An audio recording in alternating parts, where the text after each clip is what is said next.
차인표 씨가 김남국 씨 가족 얘기 나오면 좀 동생 때문에 좀 마음이 아픈가 봐요. 네, 이제 7남매가 가족 사진을 이제 찍은 그 프로그램 영상이 하나 있었는데요. 그 과정에서 차인표 씨가 드러내며 울지 못하고 촬영 현장 구석에 가서 조용히 혼자 눈물을 흘렸다라고 하는데요.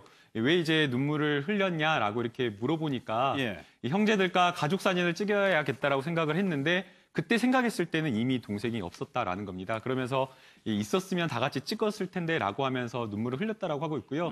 이제 뭐 많이 이제 인터뷰를 통해서 잘 알려졌었는데 이 차인표 씨 동생 같은 경우에는 이제 구강암에 걸려가지고 이제 좀 일찍 이렇게 떠나게 됐는데 그 부분에 대해서 차인표 씨가 어린 동생에 대해 많은 것을 챙겨주지 못한 부분에 대해 아쉬움 그런 것들을 좀 가지고 있는 것 같습니다. 그러니까 동생의 죽음이 차인표 씨의 인생관을 많이 좀 바꿔놨던 것 같아요. 그렇죠. 그러니까 차인표 씨는 뭐라고 얘기하냐면 미루면 안 된다는 거예요. 네. 그러니까 언제까지 우리가 부모님한테 그런 얘기 많이 하잖아요. 부모님이 언제까지 기다려준다고 생각하지 마라. 효도는 지금 해야 된다. 미루고 미뤄서 내가 좀 잘 되면 내 상황이 좀 피면 내 상황이 좀 좋아지면 그때 해야지. 맞아요. 이런 생각을 갖고 있는 사람들이 많잖아요. 근데 언제 무슨 일이 날지 아무도 모르는 거예요. 차인표 씨도 지금 동생에 대해서 2013년 10월에 안타깝게 이제 사망을 하셨는데 그 전에 왜 내 동생한테 내가 사랑한다는 말 한번 못했을까? 그런 것에 대한 안타까움이라는 거예요. 그래서 지금은 좌우명이 이렇게 바뀌었대요. Right now. 지금 당장 하자. 그러니까 항목을 항상 일과표에 그걸 써놓은대요. 오늘 내가 해야 할 일. 그리고 미안한 거, 사랑한다는 표현 또는 가족에 대해서 어떤 뭐 애틋한 마음의 표현 이런 부분들을 직접 하기를 원하는 거죠. 미뤄두지 말고. 예, 왜냐하면 우리가 일상생활에 바쁘다 보면요 자꾸 미루게 돼요. 부모님 찾아가는 것도 그렇죠. 부모님께 전화드리는 것도 그렇죠. 또 내 가족에게 한마디 좀 더 다독여줄 수 있는 말을 하는 것도 미루게 되잖아요. 결국은. 근데 그거는 우리가 일상생활에 바쁘기 때문에 그런 건데 정말 우리 주변에 있는 사람들 잠깐 멈추고 주변을 돌아보면 내가 감사를 표현해야 할 사람 또 사과해야 될 사람 사랑해줘야 할 사람이 널려 있거든요. 예. 그 부분에 대해서 차인표 씨가 많이 느꼈다고 그래요. 그러니까 부모님뿐만 아니라 동생을 잃고 나서 차인표 씨가 느낀 점은 지금 당장 해야 할 일을 내일로 미루지 말고 소중한 가족들에게 사랑한다는 말 한마디로 더하는 것이 필요하다. 예. 그런 삶을 느꼈다고 얘기를 하고 있습니다. 차인표 씨 가족 얘기가 나와서 그런데 하재분 부친이 꽤 건실한 기업을 운영하고 있었다는 거죠? 네, 차인표 씨가 항상 금수저 연예인 하면 그 이름에 나오는데 그 이유가 차인표 씨 아버지가 해운회사를 운영을 했었다는 거예요. 그래서 보통 해운회사면은 회사 자체가 작을 리가 없잖아요. 큰 회사잖아요, 기본적으로.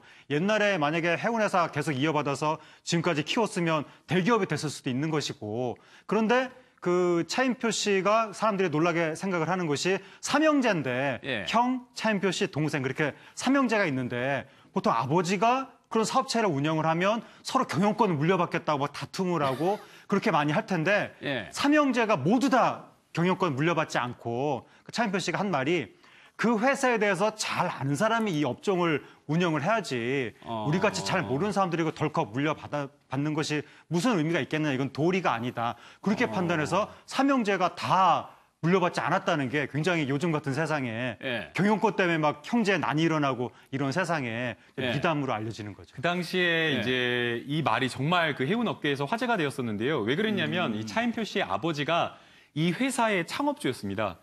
보통의 이제 창업주가 있다. 그러면 적어도 그 아래대까지는 경영권을 승계하는 것에 대해서 뭐 논란은 있지만 그럼에도 불구하고 바로 이 창업주의 아들까지 승계하는 것은 크게 문제가 되지 않는다라는 게 그게 그런 분위기가 있었거든요. 그런데 회사에 그 전문 경영인들이 있는데 그리고 그 분야에 사실은 업계에서 잔뼈가 굵고 20년, 30년 그 분야에 투신한 그런 분들이 있는데도 불구하고 그런 분들을 대신해서 자기가 간다는 것 자체가 부끄러운 일이다라고 하면서 거절했다는 게 놀랍고요. 또 그게 차인표 씨뿐만 아니라 다른 형제들도 똑같이 그런 생각을 가지고 있었다는 게 정말 대단한 집안인 것 같습니다. 그러니까 가면 바로 뭐 사장이나 회장을 할 수 있는 건데 그거를 버리는 거예요. 그러니까요. 그게 참 멋있는 삶 아닙니까 사실은. 그러니까 저게 사실은 원칙인 거죠. 왜냐하면 본인이 그 분야에 열심히 일했던 사람이거나 아니면 회사에 들어가서 밑에서부터 일을 해서 올라온 사람들이 아니잖아요. 그렇죠. 그랬던 사람이 갑자기 회사를 맡게 되면 그 회사가 제대로 돌아간다는 게 사실은 어려운 거죠. 그러니까 금수저라고 해서 소위 아버지가 잘 나가니까 자기는 그 회사 물러가면서 그냥 쭉 잘 나가겠다 이렇게 생각하니까 결국 문제가 되고 논란이 되는 건데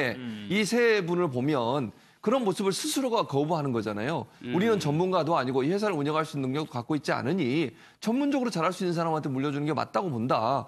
정말 저는 올바른 생각이라고 생각 들어요. 예. 그리고 우리 사회가 정말 미국은 그렇게 안 하거든요. 미국 사회 같은 데 보면 전문 경영한테 맡기지 물론 주식은 배당을 받습니다. 그렇죠. 부모한테. 그러나 경영에 직접 뛰어들어 가지고 본인들이 경영을 이제 전수받고 그런 경우는 그렇게 많지 않거든요. 그러니까 그게 사실은 올바른 길인데 우리나라는 거의 뭐 창업주는 그다음 자기 아들한테 계속 물려주는 그런 형태로 가다 보니 결국은 능력 없고 또 여러 가지 모순도 생기고 잘못된 일도 하고 이런 일들이 많이 벌어지고 있지 않습니까? 예. 그래서 저 세 분의 모습을 보면 참 멋있는 결정을 했다 이런 생각이 듭니다. 예.